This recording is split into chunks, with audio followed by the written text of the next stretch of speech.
թվականներին Թուրքիայում հրապարակվեց մի հոդված,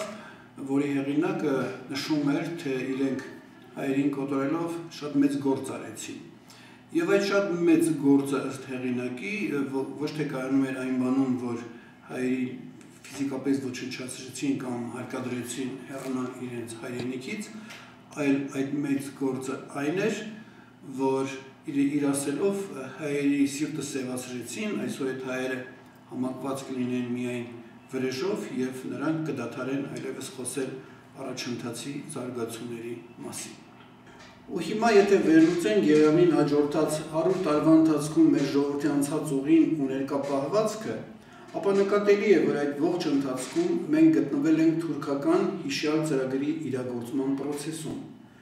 Այդ 100 տարում մեզ զբաղեցրել ու միավորել է միայն վրեժը,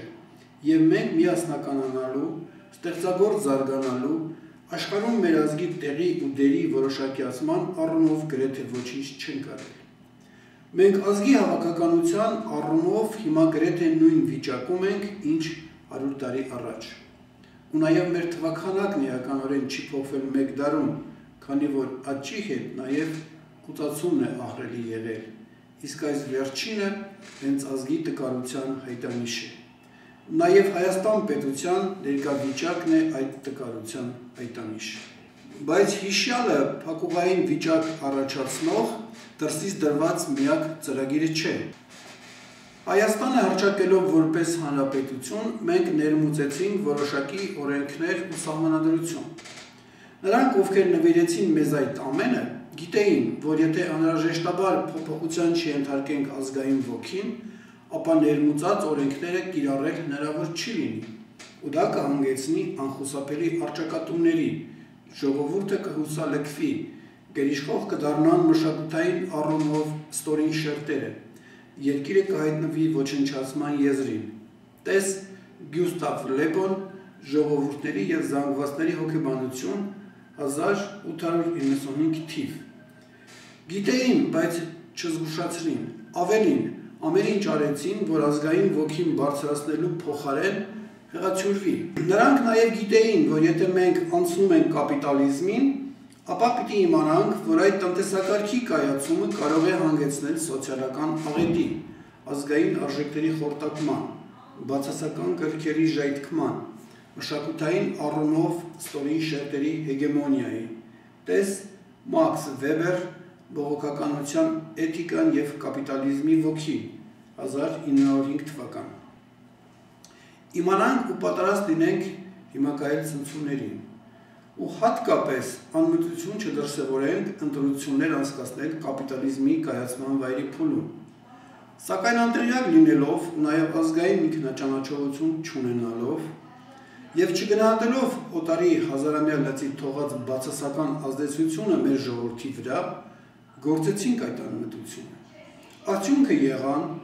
1996 թվականի սեպտեմբերի 25-ի, 2003 թվականի ապրիլի 12-ի, 2008 թվականի մարտի 1-ի բախումները, որոնք անխուսափելի էին և նախածրագրավորված։ Այդ բախումները լարվածությունը քաղաքական պայքարի հարթությունից փոխադրեցին ատելության և թշնամանքի հարթություն։ Ժողովրդի սիրտը սևացավ նաև ներազգային հարցերում։ Այս վիճակը բացառում է Հայաստանում ստեղծված իրավիճակից ռեալ ելք գտնելը և ազգի ստեղծագործ զարգացումը։ Եթե ուշադրություն դարձնենք այսօր հայտ ներկայացրած ընդդիմադիր քաղաքական ուժերի վարքին, ապա նրանք բոլորը միևնույն մտասևեռումի մեջ են,